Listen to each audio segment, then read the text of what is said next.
Monsieur Ours. Bon, Monsieur le Président, mes chers collègues. Avec Monsieur Ours, on a l'Ardèche en partage. Ouais. Cette délibération nous rappelle, s'il y a besoin, l'État... Un gros ouais ou un petit ouais, Monsieur Ours? Non, mais oui. Moi, je dis pas ouais, voilà. Je suis pas américain. Allez-y, Monsieur Ours. Bon, voilà, bon.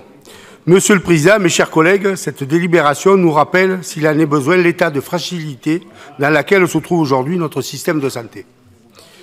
Vous nous proposez cette délibération de contribuer au maintien des officines dans les territoires ruraux de notre région en aidant l'installation et la rénovation des locaux.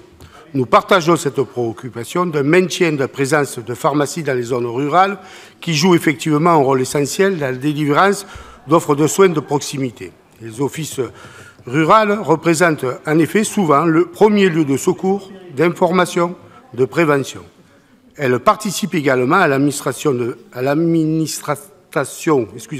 des vaccins, au dépistage et au recueil des analyses, mais ce sont aussi des lieux de vie dans nos communes. En ce sens, l'aide régionale proposée nous convient, ainsi que la campagne d'information proposée en direction des métiers de ce secteur. Puisque nous parlons d'offres de santé de proximité dans les territoires ruraux, je voudrais tout de même m'arrêter un instant sur les aides d'investissement apportées par notre collectivité aux maisons de santé depuis une quinzaine d'années. Celles-ci représentent cumulées des sommes extrêmement importantes d'argent public.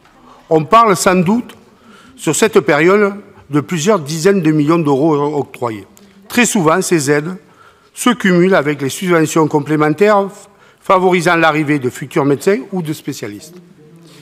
Je me félicite de ce soutien apporté par notre collectivité dans le temps et l'investissement au quotidien de certains nombres d'élus sur cette question.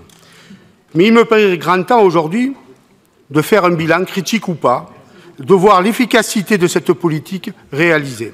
Cette évaluation qui nous permettrait de constater la réalité du terrain en mesurant notamment le taux d'occupation de certaines structures, avec toujours en ligne de mire le souci de l'intérêt général qui doit nous guider pour répondre aux besoins de nos concitoyens.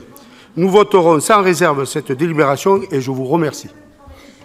Merci beaucoup, Monsieur Ours, pour votre soutien. Et l'Ardèche, comme la Haute-Loire d'ailleurs, ou le Cantal, sont des territoires typiques où c'est un sujet énorme dont il faut s'occuper maintenant avant que ce soit trop tard.